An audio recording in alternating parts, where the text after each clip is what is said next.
एक ताजा उदाहरण देता हूं। आजकल भारत में एक खराब बीमारी घुस गई है, चिकनगुनिया।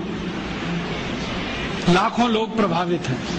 मैं 6 महीने से गांव-गांव घूम के उसका इलाज कर रहा हूं और आपको सुनकर ताज्जुब होगा, ज्यादा लोगों को इलाज में मैं एक ही बात बताता हूं, तुलसी का काढ़ा पी लो, नीम की गिलोय होती है ना, उसको भी उसमें डाल लो, थोड़ा सूंठ डाल लो, थोड़ी छोटी पीपर डाल लो, बस ये 4-5 चीजें, और थोड़ा गुड़ डाल लो, क्योंकि ये कड़वा इतना है कि पी नहीं पाओगे। इतने मात्र से 3 खुराक में बीमारी ठीक हो रही है।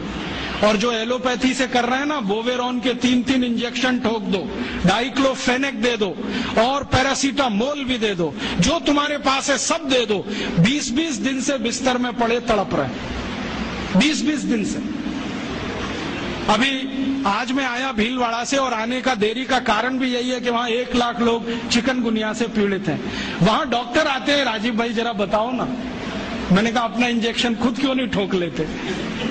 कहते हमें मालूम है इसके साइड इफेक्ट क्या है, तो पेशेंट को क्यों नहीं बताते? इतने हरामखोर हो, तुम्हें मालूम है कि इसका साइड इफेक्ट क्या है? बोवेरॉन लगाएंगे तो क्या होने वाला है? मुंह में छाले हो जाएंगे, गले में छाले हो जाएंगे, अल्सर भी हो सकता है, तुम जानते हो, फिर पेशेंट को क्यों नहीं बताते? ये हरामखोरी तुम में कहां से आ गई? अपने को इंजेक्शन ठोकोगे नहीं, उसको ठोकते जाओ, तुम्हें मालूम नहीं है ठीक नहीं होगा। फिर पैरासीटामोल देते जाओ, डाइक्लोफेनेक देते जाओ, नोवलजिन के इंजेक्शन लगाते जाओ, और दुर्भाग्य से एलोपैथी ने ये सब नाम 20 साल पहले बैन कर दिए।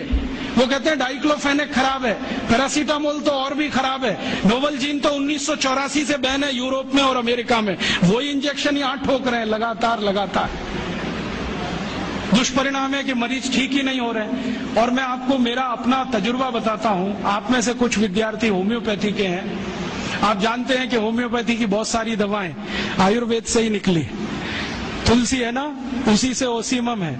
ओसीमम की 3-3 खुराक देके कर्नाटक में 70,000 रोगियों को चलता कर दिया, और वो 20-20 दिन से एलोपैथी खा रहे थे, रिजल्ट नहीं आ रहा है। ओसीमम 200 की 3 खुराक सफिशिएंट, और आदमी 20 दिन से तड़प रहा है बिस्तर में, न नींद आ रही है, न चैन मिल रहा है, इतनी उल्टियां हो रही हैं, बुखार उतर नहीं रहा है, सब तकलीफ है। 3 डोज दो, खत्म कहानी। मैंने उसको फिर कुछ जरूरत ही नहीं। और फिर आज स्थिति ये है कि कर्नाटक सरकार ने हमारे ये कैंपों के रिजल्ट देखने के बाद अपने डायरेक्टर्स और ज्वाइंट डायरेक्टर सबको लाइन से लगा दिया, जाओ राजीव दीक्षित के पास, सीखो उससे वो क्या दे रहा है और रिजल्ट क्यों आ रहा है। हमने 70,000 पेशेंट को दवा दी, 6 मरे, और उन्होंने 1,22,000 को दी, उसमें से मुश्किल से 6 बचे। ये कर्नाटक का हाल है।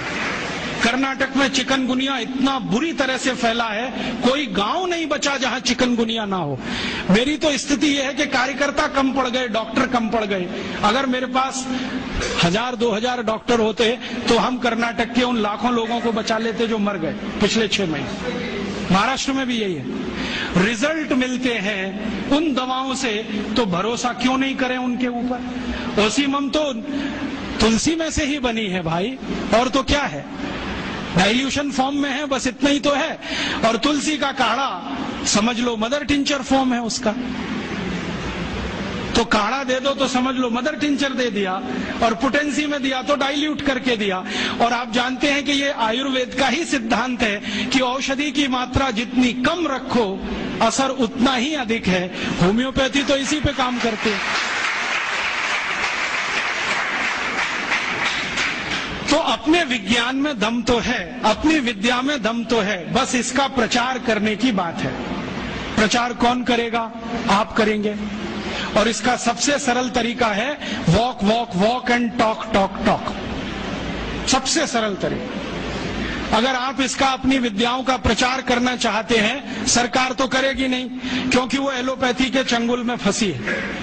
हमारी सरकार के 2 मंत्रियों का तो मेरा तजुर्बा है पिछले 6 साल में। जब जब मैं उनके पास गया स्वास्थ्य मंत्री को मिलने के लिए, वो कहते राजीव भाई ये सब हमको समझता है, कर कुछ नहीं सकते, क्योंकि ऐसा जकड़ के रख लिया है। तो मैंने कहा इसमें आग तो लगा सकते हो, आग ही लगा दो, हनुमान जी की तरह से रावण की लंका एक बार जल जाए। कम से कम कहानी तो खत्म हो जाए। तो कहते हैं उतनी हिम्मत अभी तक नहीं आई है, आ जाएगी तो वो भी लगा देंगे। तो उनमें तो आने से रही, क्योंकि वो तो फंसे हैं अपने स्वार्थ में। आप इसको तैयारी करो, एक ना एक दिन ये विदेश से आई हुई चिकित्सा पद्धति के तंत्र को ऐसे ही उखाड़ के फेंकना है जैसे ईस्ट इंडिया कंपनी को उखाड़ के फेंका था हमने।